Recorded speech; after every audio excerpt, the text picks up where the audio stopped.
Hello, my name is Leyzar, and I will now attempt to offer feedback in the form of a video, as concise and to the point as I can. I would like to state that this video is not monetized, none of mine are. I am not trying to draw attention to myself. I will post no links or anything like that. I am just trying to offer feedback in the clearest and most effective way as possible, and I believe that is through a video. That being said, this video addresses an issue that has been on my mind and on other players' minds ever since we saw some skins coming out, and this is the change of iconic weapons in Heroes of the Storm. So let's address Arthas for a second. Now Arthas wields the rune blade Frostmourne. Now we got Frostmourne in Warcraft 3 on the mission where we sacrifice Moradin to obtain Frostmourne in order to kill Mal'Ganis. Arthas has been using this weapon and only this weapon ever since he became the Lich King. It is a very powerful and iconic weapon in the Warcraft universe. Now if you go over at skins, if you see the master skin is fine, still the Runeblade Frostmourne, maybe a slight difference in color, but it's still the same weapon. If we go to Frostmourne Arthas, we see he uses here what you may call a bone version of Frostmourne. Okay, this weapon, this specific weapon portrayed here, does not exist in the lore. It does not exist as anything, especially not as the Lich King's weapon.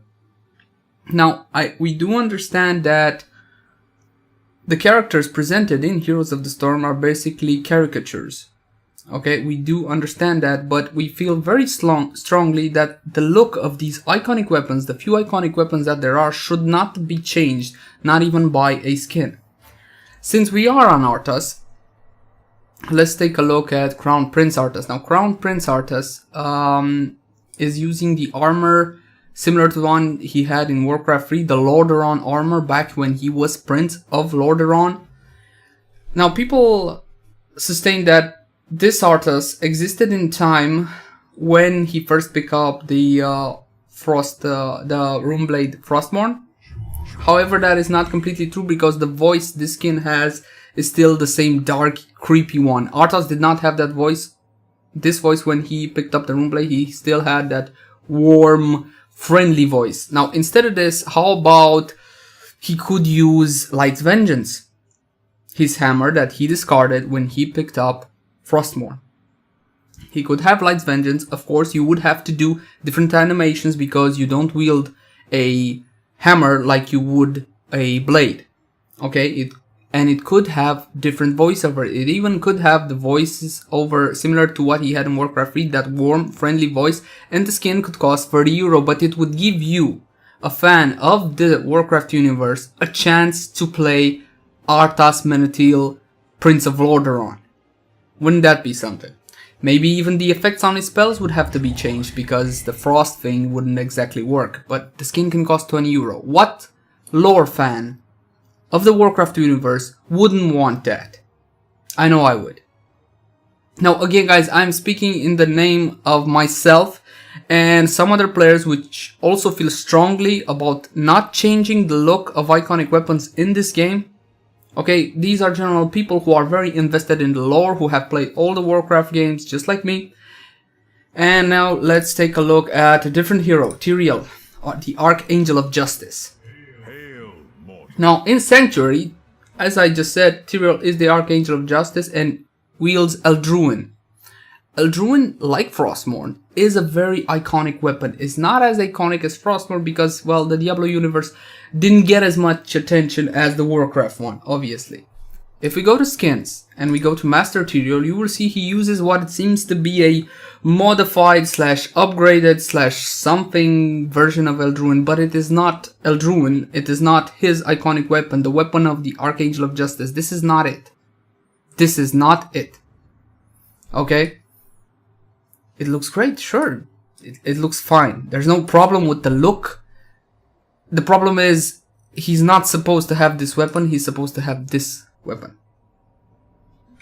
Right, on to the next hero. Let's see. we have Illidan Stormrage, the Betrayer. Now, Illidan wields the Warglaives of Azeroth. These blades are still very sought after in World of Warcraft, and during the Burning Crusade, they were like the top of what you can get, okay? Anybody that had at least one of these was extremely happy to have it. Whoever had two, well, let's just say you know that player was really badass, okay? Whoever had two of these during the Burning Crusade expansion pack for World of Warcraft. Again, if we look at skins, Master Illidan. Well, you could argue that this works because the Warglaives themselves are not changed. They just have these blades tied to it. You can even see it has like a band over it. Okay, so this technically can work, I guess, but if we keep on going, we see that the Shando Illidan skin has what appears to be a wood version of the Blades of Azeroth, the Warglaives of Azeroth. And here the Spectre Illidan. Now this is a bit of a different story because it's clearly themed after a high-tech universe, something like that, and the blades which he's using don't resemble the Warglaives at all. So you can argue again that this can work. It almost has nothing to do with the Warglaives. It's basically the same shape, but that's it. This technically can work. This should be fine. But this and this, I'm not so sure about. Now that has been pretty much it, guys. Again, there are solutions to this. You are Blizzard Entertainment. If you want to fix this for the fans of the lore who feel strongly that this shouldn't be, that the look of these iconic weapons should not be changed, you can do it. You can, I don't know, there's lots of solutions. You can change the weapon, okay? If the weapon itself doesn't work with the skin you guys want to do, you can change the weapon altogether. Give him entirely something else. Like in the case of Illidan, okay? He is clearly in a suit there, some kind of mecha tech future thingy. That works there. But you can't really do this. This, I don't know. I just don't know about this. Just to be clear, we as the fans do not want an explanation to how the Nexus warps the weapons and they change. No, we don't want that. Please give us enough credit not to give us such an explanation. I will attempt to post this on the Blizzard forum and hope it doesn't get taken down. That's pretty much it, guys. Thank you for listening.